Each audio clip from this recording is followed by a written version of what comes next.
Magandang araw sa atin lahat mga kababayan, saan man panig kayo ng daigdig naroon. Dito na naman tayo sa another episode ng ating vlog, si Badong Aratilis po. Pag-uusapan natin ngayon, ito po, no, si Pangulong Duterte po ay biktima po ng kulong muna bago hanap ng ebidensya. Patunay po yan na ngayon po kalat po sa mga social media yung mga panawagan nila Conti na kung kayo ay biktima ng tinatawag na war on drugs ni Tatay Digong, ay makipagtulungan lang sa kanila. Ayan, tindi, no?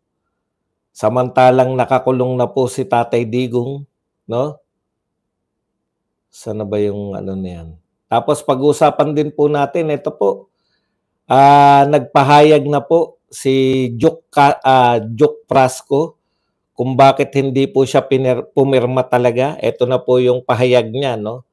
Matapos po siyang tanggalin ng NUP. Kaya hindi po totoo yung wala pong pilitan eh. Ano yung sinasabi niyong walang pilitan na sumunod kay Martin?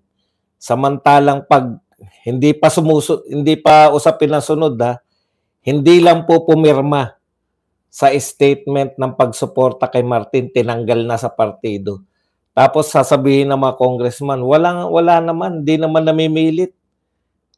Hindi pilitan ang pagpapasunod na kinakailangan sumunod kay Martin. Paano hindi pilitan hindi lang pumirma? Paano pa yung hindi ka sumunod? Di ba? Mas malala yun kung hindi ka sumunod. Yung hindi ka pumirma, tinanggal na sa partido si Prasco eh. Okay, nagsalita na rin po yung legal team ni BP Sara tungkol po dito sa pinagmamadali na yung Senado, no? Dito po sa impeachment. Ngayon lang po, bago ako magsimula, kaya naantala ko kasi lumabas na po may bagong statement na naman si Chis Escudero. Mukhang matigas po si Chis. Patigasan na lang kayo ng pagmumuka ni Chis Escudero. Tungkol po dyan sa impeachment na yan. Yan po ang mga pag-uusapan natin. Pero bago yan, kung bago ka pa lang dito sa ating channel, mag-subscribe ka na. Dahil ito lang ang tanging channel na may kinikilingan, may pinapanigan, una sa balita, huli sa impormasyon. Kaya ano pang hinihintay nyo? Pindot na, okay. May nagtanong, wala ba ako sa birada? Meron po, kaya lang ako po yung nakasum ngayon. Pati po yung Zoom kasi umiikot. Pag sa Lunes po kasi, 4 lang po yung kasya doon. 4 lang po yung kasya doon 4 lang upuan doon eh. Wala pong mikropono na yung panlima. So, yung isa po laging nasa Zoom, di ba? So, ako po ngayon nakatoka sa Zoom. Okay, pag-usapan na po natin. Siguro nakita nyo na to, yung panawagan po ni Conti.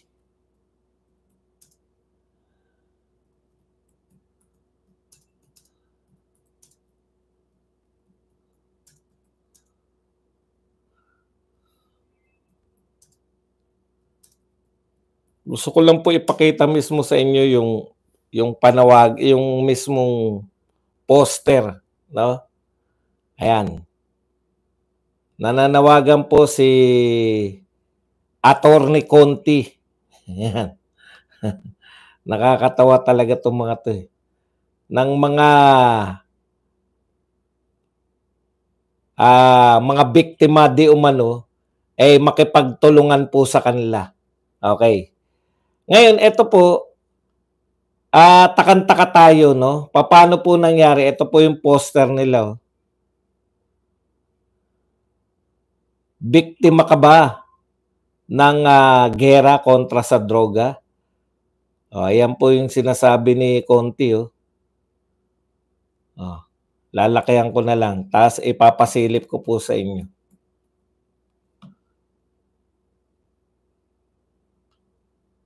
Ayan. So, tignan lang po natin. Zoom link lang po tayo. Ayan po. Biktima ka ba ng gera kontra droga ni Duterte?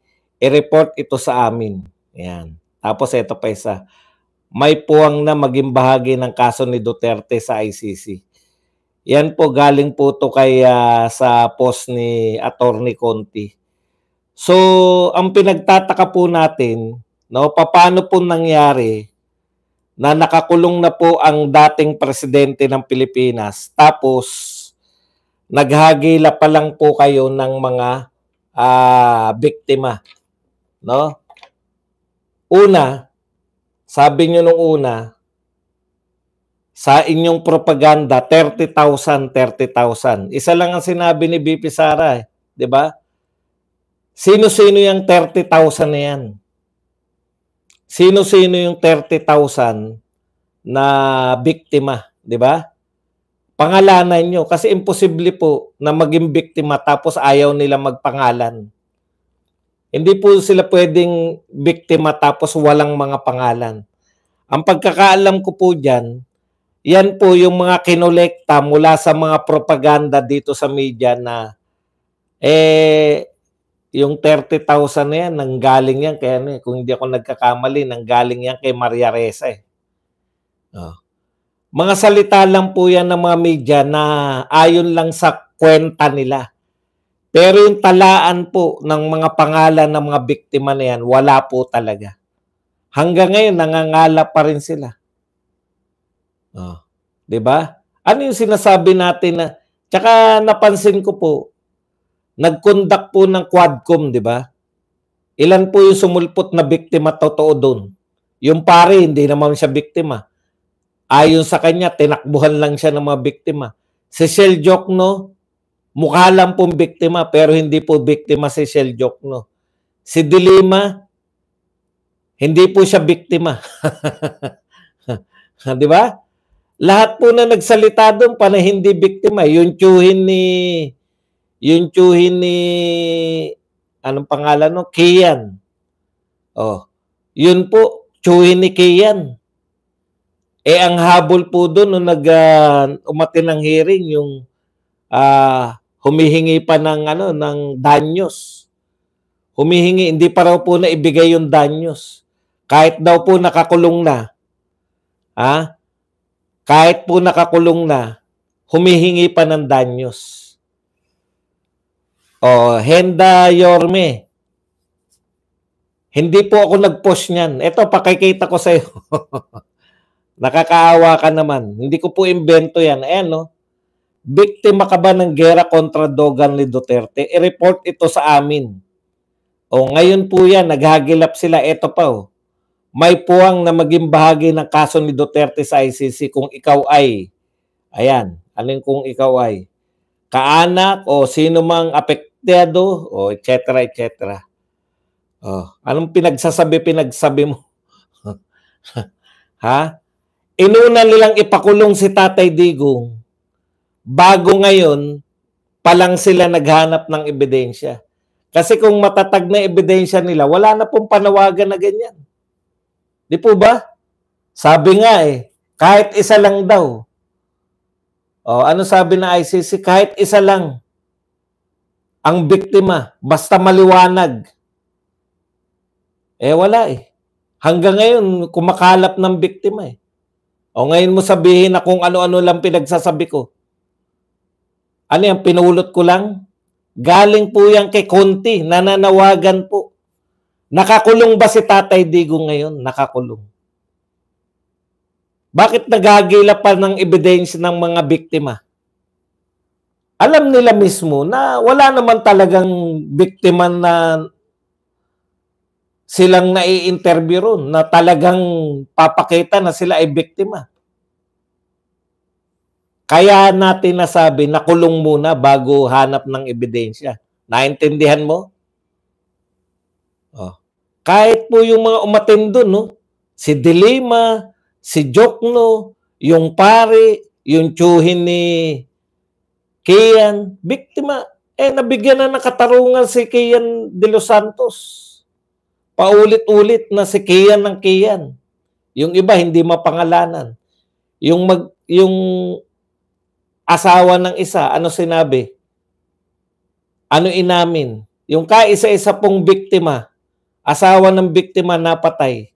Ano po ang inamin? tulak sila. Oh, naintindihan nyo?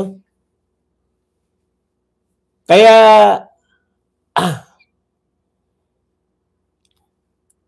nakakaawa po ang ginawa nila kay Tatay Digong. Kaya nga itong mga ICC ngayon po, hinihikayat ng US, no? Yung United States of America, hinihikayat niya yung mga kaalyado niya kasama yung Pilipinas na parusahan tong mga ICC. Oh, Mr. President, harap-harapan na po yung panawagan ng US. Parusahan natin yung ICC. Sino po susundin nyo? Yung mga katulad ni Conti, na mga makabayan black, mga bayan muna, na mga nagdemanda sila Trillanes, o itong United States, nakaalyado nyo, hinggil sa ICC. O sila Trillanes, sila yung nagsampa ng reklamo, sila De Lima, yan po ba ang papanigan ninyo? O itong United States na kaalyado kayo? Bahala kayo sa buhay nyo. Kung sino gusto nyong panigan. Okay. Pag-usapan naman po natin tong iba pang balita, no? Ito po, ang sabi nila kay Bato, nakakatawa tong mga to, no? May dalawa pong rito. March 11, Bato files petition to block Rodrigo Duterte's arrest. Ikalawa, June 4, 2025, Bato drops reso to stop Sara Duterte's trial. O ang conclusion po nila, obvious ba na hindi ang interes ng mamamayang Pilipino ang inuuna at pinoprotektahan ni Bato, kundi interes lamang ng pamilyang Duterte? O, bakit ano po ba ang kontra rito? Hindi pa po ba interes yan ng mamamayang Pilipino na wag mong ipakulong? Wag mong ipahuli, wag mong ipakulong yung Pilipino sa bansa mo at dalhin sa ibang bansa para dun uusigin. Kanino pong interes yun? Hindi ba Pilipino si Tatay Digong? Hindi lang po siya simpleng Pilipino. Dati po siyang Pangulo ng Pilipinas.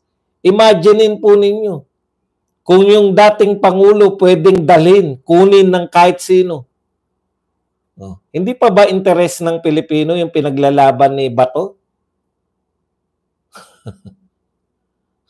Ano ba yung interes ng Pilipino? Anti-Duterte ba yung mga Pilipino? Alam niyo po, pag sinabi pong interes ng Pilipino, interes po yan, demokrasya tayo. Ang susundin nyo sa demokrasya, yung nakakarami. Kagustuhan na nakakarami. Hindi naman po tayo diktador. Ito kasing mga dilawan, kakamping, mga makabayan black, at mga loyalista, mga utak diktador lahat. Sa tingin nila, kung ano yung gusto nilang mangyari, yun ang gusto ng taong bayan. Ba't hindi kayo nanalo nung nagdaang eleksyon? Kung tama yung pananaw nyo sa buhay. Taong bayan kayo ng taong bayan. Ang taong bayan, sabi ni Marcos, the people have spoken. Ang taong bayan ay maka-Duterte. Kaya kung maka-Pilipino ka ngayon, maka-Duterte ka. Kasi yan yung sigaw ng taong bayan. Kayo lahat, minority lang kayo. Sa demokrasya, dapat nasusunod yung nakakarami. Yung kagustuhan na nakakarami. At ang kagustuhan na nakakarami ay pabor sa mga Duterte. Naintindihan nyo? Ito pa isa. Bato drops resolution to stop Sara Duterte's trial. Hindi ba yan na resulta ng eleksyon? Ayaw ng mga tao na matanggal sa pwesto si BP Sara. Kaya nga binoto niya number 1. Kaya nga number 1 si Bongo. Di ba? 20, ilan ba si Bongo? 28 million? Kaya nga number 1 si Bongo. Kaya nga mataas si Bato, number 3 si Bato. Dahil yan yung gusto ng taong bayan. Manatiling Vice President si Sara Duterte. Kayo po ang kumukontra sa taong bayan. Hindi po si Bato. Hindi po si Bato ang kumukontra sa mga Pilipino. Kayo.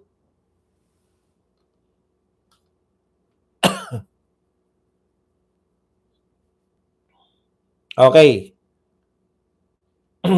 Nagsalita na rin po. No? Panay maraming nagsasalita. Maraming madadaldal na tao. Nagsalita na rin po si yung legal team ni BP Sara hinggil po dito sa pinagmamadali. Maniwala naman kayo dyan sa pagmamadali ng mga yan. Ha? Tama naman si Chis eh. Hindi dahil makachis ako, wala akong pakialam kay Chis. Dahil alam natin, nagsumisip-sip lang yan kay BP Sara. Pero kung ang gagawin ni Chis, hindi niya ituloy yan, hindi pabor sa atin yun. Tama naman si Chis eh. Di ba? Bakit hindi nyo minadali noon? Bakit sumabay kay Chis Escudero na June 2? O nung dumating yung June 2, ayaw na ni Chis Escudero, tsaka kayo umaangal ngayon. O, kasi alam nyo kung bakit? Akala nyo mananalo si Marcos.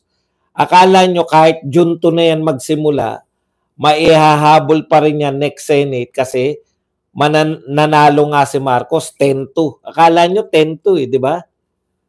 O, 10 kay Marcos, 2 lang kay Duterte, pasok na pasok sa banga. Bakit hindi kayo umangal nung pinagpaliban ni Chis Escudero, pinagpaliban niya yung impeachment sa June 2. Kaya kayo hindi umangal. Akala ninyo mananalo yung mga senator ni Marcos. Di ba? Talo. May numero na si BP Sara ngayon. Hindi nyo na ngayon madidiktahan yung mga katulad ni Chis.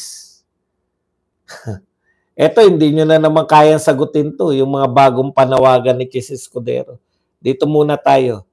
The defense team has received several requests to comment regarding the calls for Senate to immediately proceed with the impeachment trial of Vice President Sara Z. Duterte.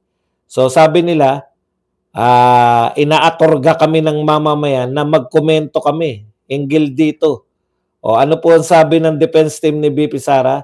We deem it proper to refrain from commenting. Nakikita po namin na dapat kaming manahimik sa pagkokomento dahil ito po ay exclusive and internal to the Senate. Yan. Dahil ito po ay usapin lamang ng Senado. However, we reiterate our firm position that the initiation of impeachment process, particularly the fourth impeachment complaint, suffers from serious constitutional infirmities.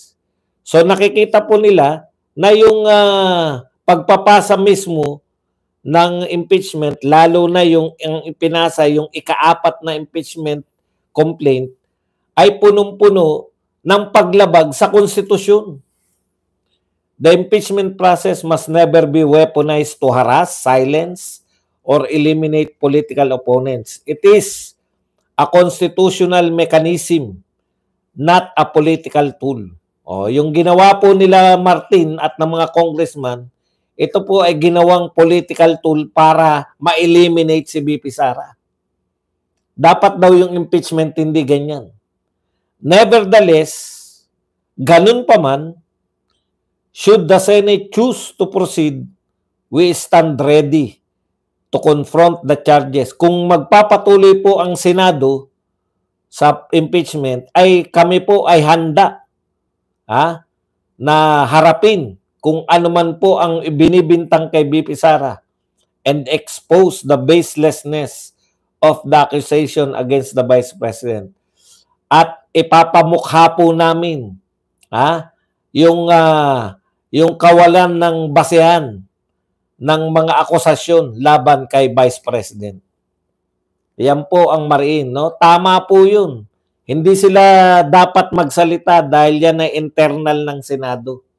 Marami nagsasabi, unconstitutional daw yung ginagawa ng Senado. Bloodbath tayo. Sabi po nito ni Monsod, asawa ni Winnie Monsod. Sabi niya, senators cannot stop BP Sara's impeachment trial.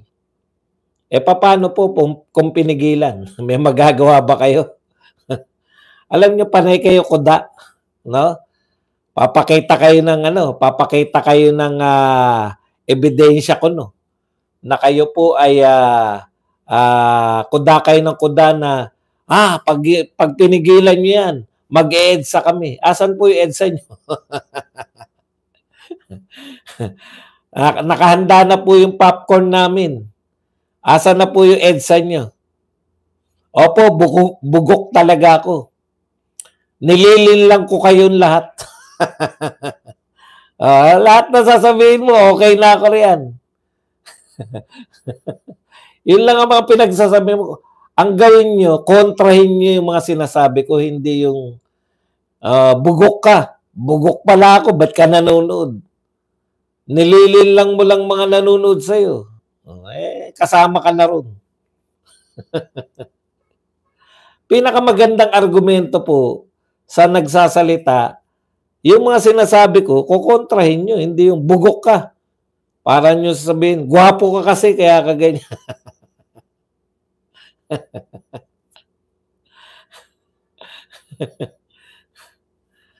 Usong-uso po yung salitaan ngayon. No? Nagsalita na rin po si Joke Prasco. Tinanggal na po ito. Ito sabi nila nung tinatanong yung mga congressman, totoo po ba na sunod-sunuran lang kay Speaker? Aba, hindi kami sunod-sunuran lang kay Speaker. Model lang namin siya. Model. Para kaming si Models of Manila. Model lang namin siya. Model lang daw nila si hinahangaan lang daw. Hindi po sila sunod-sunuran. Galing, no? Di maniniwala na sana tayo. Biglang lumabas tong issue ni Joke Prasco, na asawa ni Tourism Secretary Prasco. Ano yung lumabas? Kaya ako, may hinala ko rito eh. Nagkakabiyak na yung mga, sabi kasi ni Amy Marcos, nililigtas niya yung kapatid niya eh. Kaya nagkakaganyan si BBM kasi yung mga taga-bulong. Pangbobo ang mga analysis mo. Opo, bobo kami lahat. Ngayon, bigyan mo naman ako ng matalinong analysis. Kasi bobo yung analysis ko. Ano naman ang matalinong analysis mo? Okay, balikan lang natin, no? Ito po. Uy, 400 lang tayo, 1,003, 400 lang nag-likes. Balikan lang po natin yung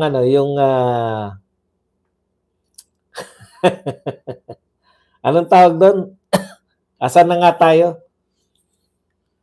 Yung kay Prasco. Ang hinala ko dyan, yung mga dalawang kampo na taga-bulong, yung isang Romualdez at isang Araneta, mukhang may banggaan na ngayon. Kasi kung bad shot na si Prasco, dapat tinanggal na yung asawa niya, di ba? Yung mentras na hindi pa tinatanggal, yung asawa ni Prasco, good shot pa rin yung mga Prasco. Sa isang panig ng taga-bulong, panig ng Araneta malamang yan. Kasi kinukontra niya itong Thank you very much sa 10 stars mula kay Wasaki Aguirre. Kasi kinukontra niya yung si Martin Direkta na Patunayan natin na sunod-sunuran kayo.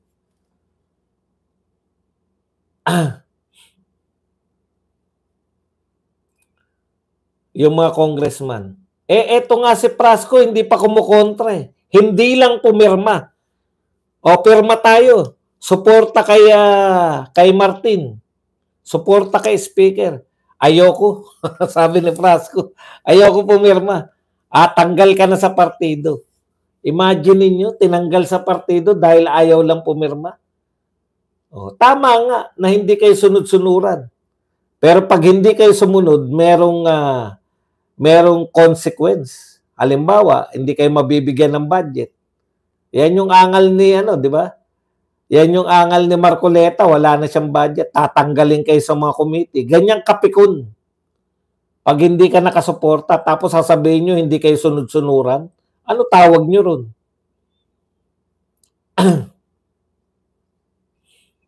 Okay. Kung overwhelm po pala, may nabasa lang ako, kung overwhelm pala, yung ebidensya laban kay Tatay Digong, bakit naghahanap pa sila ng mga biktima? Di sapat na sana yun, di ba? Ano pang hinahanap nilang ebidensya sa mga biktima pa? Overwhelm. Ang hinala namin dyan, yung mga sinasabi nilang ebidensya, yan yung mga galing sa media. Ibig sabihin, ang ebidensya nyo hearsay. Balita lang eh. Sinabi lang ng ganun eh. Yung nagsabi, hindi rin naman. Okay. Ngayon, ito po mga sinabi ni Jock Prasco. Nung una daw pinapipirma siya, pero sabi niya, teka muna, pag-iisipan ko muna. Ayan.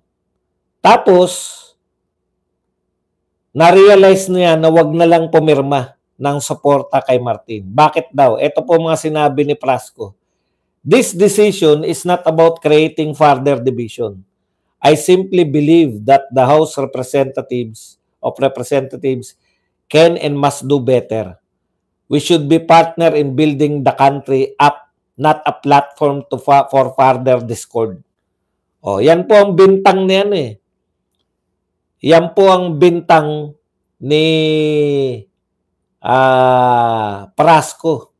Etong leadership natin ay nagke-create ng away, nagke-create ng pagkakahati-hati.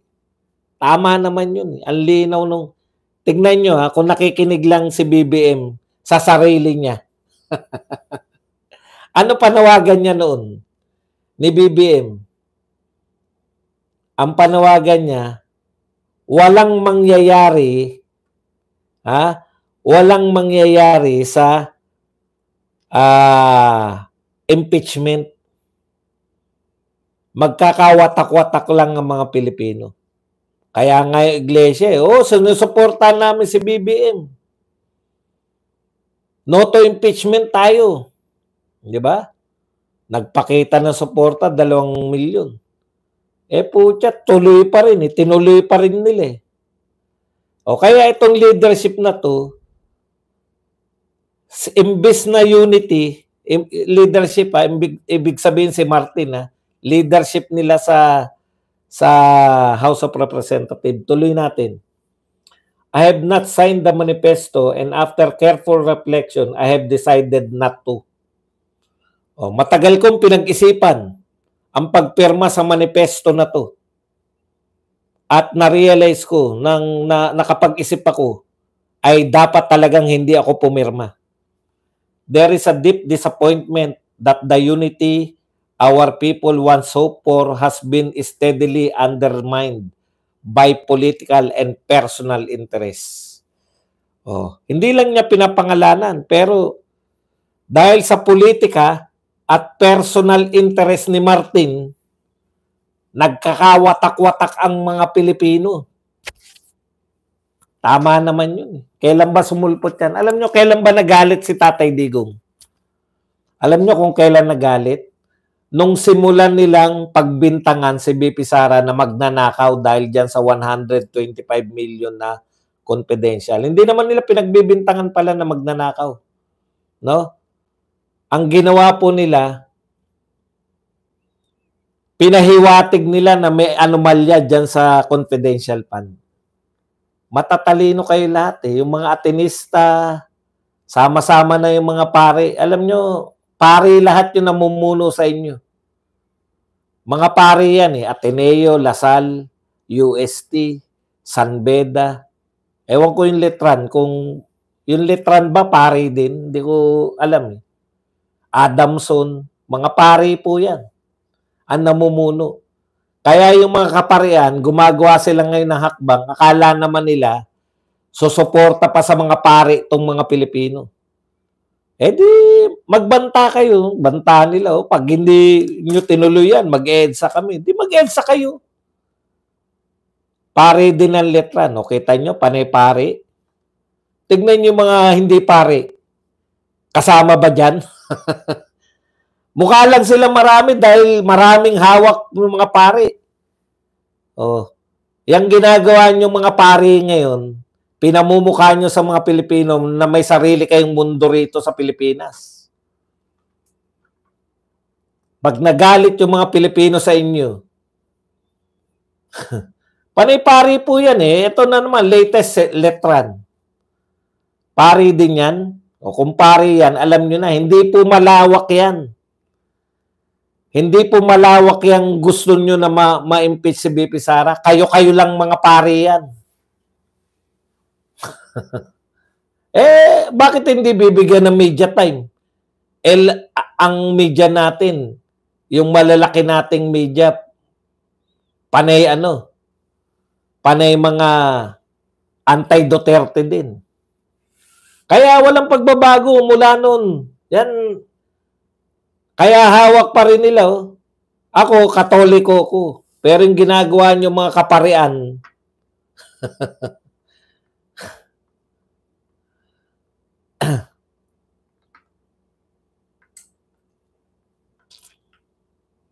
okay. The President has consistently called for unity, stability, and a government that delivers meaningful change. I firmly believe that the House of Representatives should reflect these values not only through the laws we pass, but also in leadership that we uphold. Oh, kita nyo na? Yung leadership daw ng House ay wala sa isip niya yung unity. Ang isip niya, panay politika. Kaya yan. Nakakaawa. Pero, konting tiis na lang.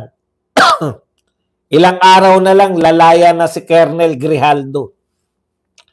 Nakulong ng 6 na buwan. Ni walang kaso. Kapritsyo lang ng mga congressman. Yan ang gusto nyo? Makulong na walang kaso? Bawal po yun. Pero nagsalita ba yung human rights? Wala yan. Kampi-kampi lahat yan. Lahat yan ay laban sa Duterte. Away-away na DDS sa Netherlands. Si Aklahari at Maharlika binanatan si Alvin Torres Bloods. May chismis. Si Maharlika wala. Hindi po kami apektado sa Pilipinas. Yung mga tagalabas lang.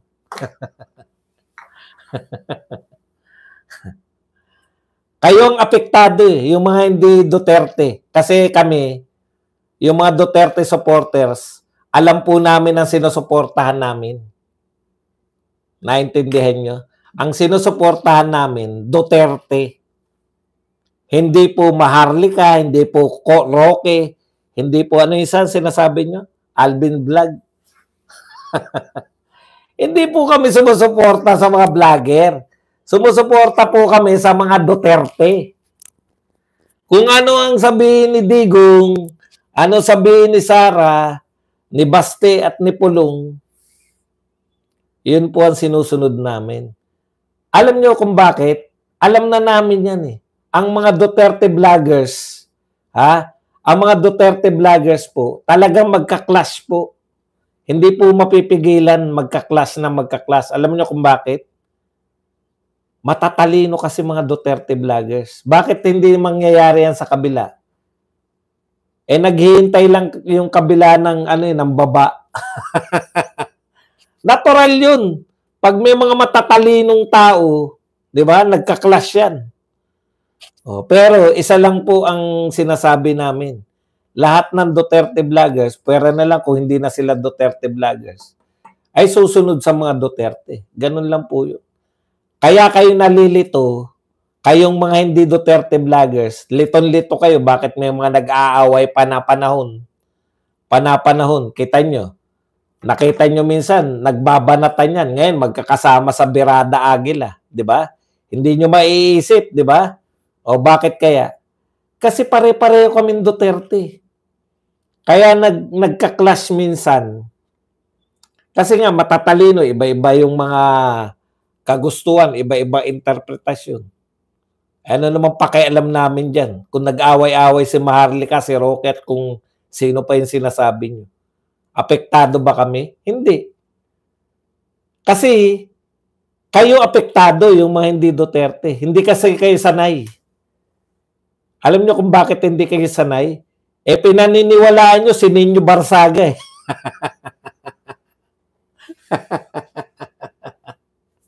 Di ba? Ano na iba topic? Lahat yan kasama sa topic.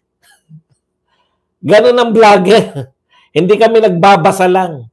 Ha? Ang mga vlogger, kung ano gusto nyo pag-usapan, bakit meron pa ba tayong hindi natalakay? Natalakay na natin yan lahat. Huwag nyong angalan yung topic ko. Kung ayaw nyo ng topic, labas agad. Na iba na topic ah. Ano na iba topic? Tapos na natin yung etong papagat oh.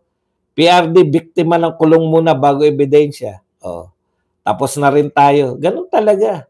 Buhay na buhay kasi ang pagbablog ni Badong. Kahit saan napupunta, kahit na anong gusto nyong pag-usapan, pwede. Alam, pakialam namin kung mag-away-away yung mga vlogger. Eh, alam naman namin na Duterte sinusuportahan namin. Kung mag-away sila. Si Panelo nga, tsaka si Roque, nagbabakbakan eh. Oh. Apektado ba yung mga Duterte? Hindi kami naapektuhan. Kasi kayong mga hindi Duterte, pag sininyo na nagsalita, nakikinig na lang kayo.